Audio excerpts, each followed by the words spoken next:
का वेतन हरियाणा सरकार का जो न्यूनतम वेतन है घटा करके वो कर दिया गया 10,600, जो कि इन सफाई कर्मचारियों के साथ अन्याय है। 4-4, 5-5 सालों से ये लोग काम कर रहे हैं और हम सरकार के साथ लगातार बातचीत कर रहे हैं, संघर्ष भी करते हैं समय समय पर।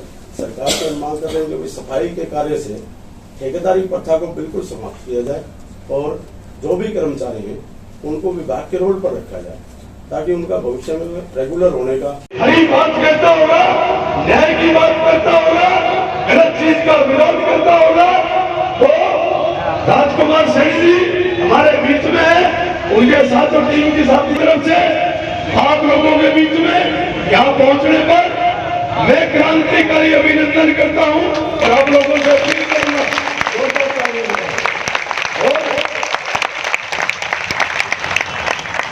राजकुमार सैनी जी अपना समर्थन देने नहीं आया आपको, आपके आंदोलन को अपनी पार्टी के समर्थन के साथ साथ पूरे और माननीय सांसद जी के यहाँ पहुंचने के स्वागत धन्यवाद।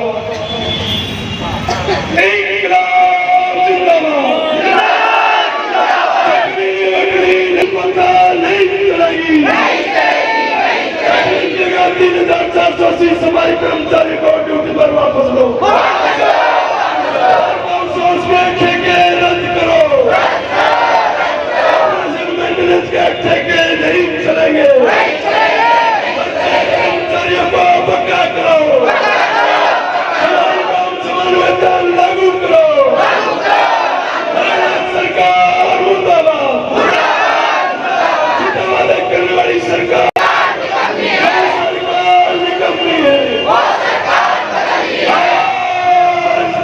आरक्षण की लड़ाई राजकुमार सैनी की लोकतंत्र सुरक्षा पार्टी, भारतीय मेरा वर्ग पार्टी, हम सब लड़ रहे हैं कि जातिगत जनगणना हो, 100% आरक्षण हो, हर जाति को उसका हिस्सा मिले, यही हमारी कामना है। इसके अलावा दूसरा प्रस्ताव हमारा है नहीं। सब कल का क्या कार्यक्रम रखा गया है? कल को नरेंद्र मोदी और मनोहर लाल खट्टर की शव यात्रा है, क्योंकि उनके लिए SC और BC के लोग मर चुके हैं। क्योंकि जितने जज लगे कोई SC BC का नहीं लगा, एक SC समाज का। जितने इंस्पेक्टर लगे बैकवर्ड 0। यही पोजीशन 61 SCS की है। SC ST का हिस्सा 30 बैठता था 60 में से, लेकिन सिर्फ 10 के ऊपर 16% हिस्सा। यही पोजीशन देश में प्रोफेसर लगे सब RSS के कहने से लगे। अगर यही देश का सबका साथ सबका विकास कोरा बकवास है तो ये अब आगे नहीं चलने देंगे। 2024 में चुनाव है, क्या देख रहे हैं आप 2024 का चुनाव? देखिए, जो जिस प्रकार से हमारे भाई और बहनें सारे यहाँ पर आप देख रहे हैं बैठे हैं, ये लोग वो बैठे हैं जो 10,000 के लिए निचोड़े जा रहे हैं। इनका शोषण ठेकेदारों के माध्यम से हो रहा है, लेकिन ये शोषण बरकरार रहे ऐसा हम होने नहीं देंगे। इनको अस्वस्थ करते हैं, इनका समर्थन करके हम आपको भी मीडिया के सभी बंधुओं से भी विनती करते हैं कि हम सब समाज का हिस्सा हैं और समाज में काम करने वाला किसान और मजदूर भूखा नहीं मरना चाहिए। उनको 5 किलो दाने नहीं, उनके और भी अरमान हैं, उनकी शादियाँ भी हैं, उनके परिवार भी हैं, उनके बच्चे पढ़ने वाले भी हैं, उनके घर मकान भी हैं। उनको भी बहुत कुछ चाहिए जैसे उन लोगों को चाहिए। बस इतना हमारा कहना है कि कल को शव यात्रा पूरे शहर में उनके लिए SC ST OBC मर चुका है और हमारे लिए ये सरकार मर चुकी है। इसलिए जो चीज़ मर जाती है कि और गंदगी ना फैले, तो उसकी शव यात्रा पूरे शहर में जाकर के महावीर चौक के ऊपर दहन किया जाए। प्रदेश में सबसे ज़्यादा रेवेन्यू गुरुग्राम से जाता है जी, इसके बावजूद सुल्तान जी आज आपके बीच में राजकुमार सैनी पहुंचे हैं, किस तरह से देखते हैं आप, क्या समझते हैं, कितना बल मिलने वाला है अब आपके हाथ? देखो, राजकुमार सैनी जी जुझारू हैं और कर्मठ हैं, बहुत अच्छे नेता हैं, गरीबों के, मजदूरों के, सबके लड़ाई लड़ने वाले हैं। और सैनी साहब इनके बीच में आए पूरे सैनी समाज का और राजकुमार सैनी जी का वाल्मीकि समाज धन्यवाद करता है और तय दिल से धन्यवाद करता है। इनके यहाँ आने पे कल अगर ये लोग इनको समर्थन देते हैं जैसे सैनी साहब ने आज दिया, तो इनका कुछ ना कुछ हल तो निकलेगा जब सैनी साहब आए। तो कल का कुछ भी कार्यक्रम बता रहे हैं कि आप उसको समर्थन देने जा रहे हैं? बस बात करेंगे इस पर, सैनी साहब आए हैं तो इनको समर्थन देंगे, अभी बात करके डिस्कस करेंगे। देखिए कोशिश कर रहे हैं, और मेरा मकसद हड़ताल के उसमें नहीं था। मेरा मकसद अभी जो मेन जो वो बात है, जो मीटिंग का जो मैटर था वो था सीवर डेथ। जो हाल ही में सोसाइटी में आपके जो यहाँ 2 लोगों की डेथ हुई है, तो सीवर में आपको मैंने बताया कि जैसे MS एक्ट 2013 में माननीय सुप्रीम कोर्ट का जो आदेश था कि किसी भी मानव को सीवर की सफाई के लिए नहीं उतारना, बिना किसी साधन संसाधन के उससे सफाई नहीं करवाना, ये एक अमानवीय कृत्य है, और इसमें जो जिम्मेदार है उस पर FIR होनी चाहिए और उसको सज़ा भी दिलवानी चाहिए। तो जो ये चीज़ हैं उसमें पहले देखिए 10 लाख रुपए का आंशिक सहायता थी पीड़ित के परिवार को, लेकिन हाल अभी थोड़े ही दिनों पहले हमारे जो माननीय सुप्रीम कोर्ट हैं उन्होंने ये आदेश निकाला है कि अब जो सीवर में किसी व्यक्ति को उतारेंगे और वो जो उसकी डेथ हो जाती है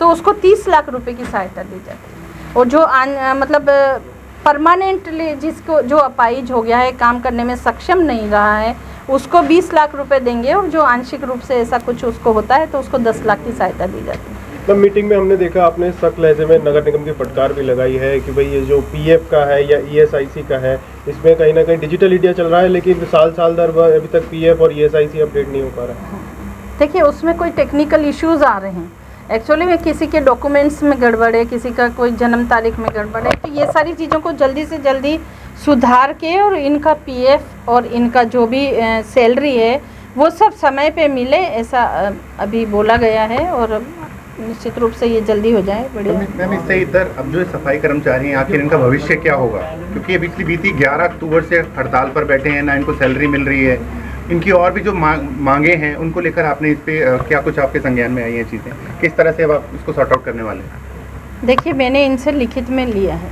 जी कि आप मुझे लिखित में दे दीजिए आपकी जो भी समस्याएं, मैं CM साहब को अपनी तरफ से लेटर बना के भेजूंगी, और इनकी जो समस्या है उसके लिए विचार बनाएंगे। जो भी करूंगी मैं अपनी तरफ से कार्रवाई करूंगी। तो आप क्या उम्मीद करें कि इनकी हड़ताल अब जल्दी खत्म हो जाएगी? देखिए ये मैं नहीं कह सकती कि हड़ताल ख़त्म होगी या नहीं होगी, क्योंकि मैंने अपनी तरफ से कोशिश करी है, अब मानना नहीं मानना इन लोगों के हाथ में। किस तरह का रवैया लग रहा है आपको अभी कर्मचारियों का, कि किस मूड में है? क्योंकि हमें लग रहा है कि शायद वही पीछे हट रहे हैं जिस तरीके से आपने। नहीं, कर्मचारी ख़त्म करना नहीं चाहते हैं, उनका कोई जो इशू है वो थोड़े दिन चलाएंगे, मैं अपनी तरफ से कोशिश कर लूँगी जो भी है। ठीक है मैम।